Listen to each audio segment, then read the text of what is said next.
maituturing natin ang laki na nayambag dito sa lalawigan ng Bulacan. Not only in but of course, sa lahat po ng ating mga Filipino overseas workers. Kaya Kablas, salamat. Salamat sa iyong nayambag sa amin.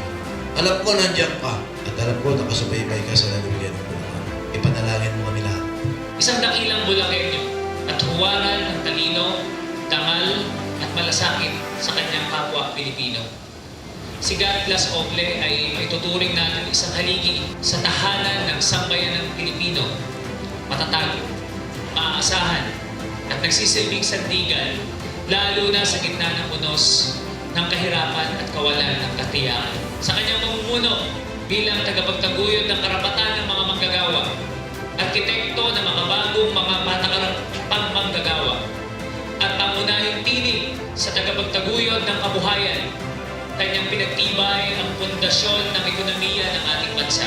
Maraming salamat po sa inyong patuloy na pagsisikap na tiyaking hindi nakakalimutan ng mga Bulakenyo, lalo lang ng ating kabataan, ang mga ambag at pamana ng aking lolo na si God Blas F. Ople. Sa kabila ng kanyang tagumpay, hindi nakalimot si Blas Ople sa Bulacan. Ibig sabihin po nito, higit po sa kanyang mga nagawa at naiambag sa ating bayan, mabuti talaga siyang tao at mahal na mahal siya ng mga taong tunay na nakakilala sa kanya.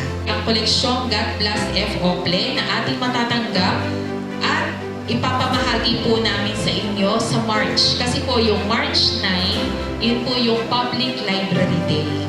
So, sa buwan ng Marso po, ipapamigay na po natin yung collection po na ibibigay ng Pamilya Ople sa inyo po mga research hubs. Para sa akin po, ang kahalagaan po nito ay pinagdidiriwang po natin ang birth anniversary po ni Blas Ople na 99 birth anniversary niyo po. Dito po, kinakarangal po natin ang mga pinagdaanan niyo po bilang pagiging Senate President or journalism po. Sa akin ay napakahalaga ng pagdiriwang na ito, lalo isa ako sa naimbitahan na makiisa sa Ople Day bilang ako ay siniliksik research hub ng aming paaralan na North Sagaray Elementary School. So bilang paggunita kay Ople Day sa kanyang kapanganakan ay isang karangalan po ang maimbita dito, lalo sa mga OFW dahil ako rin po ay meron po akong mga kapatid na OFW ay aking nararamdaman ang kanilang sakripisyo.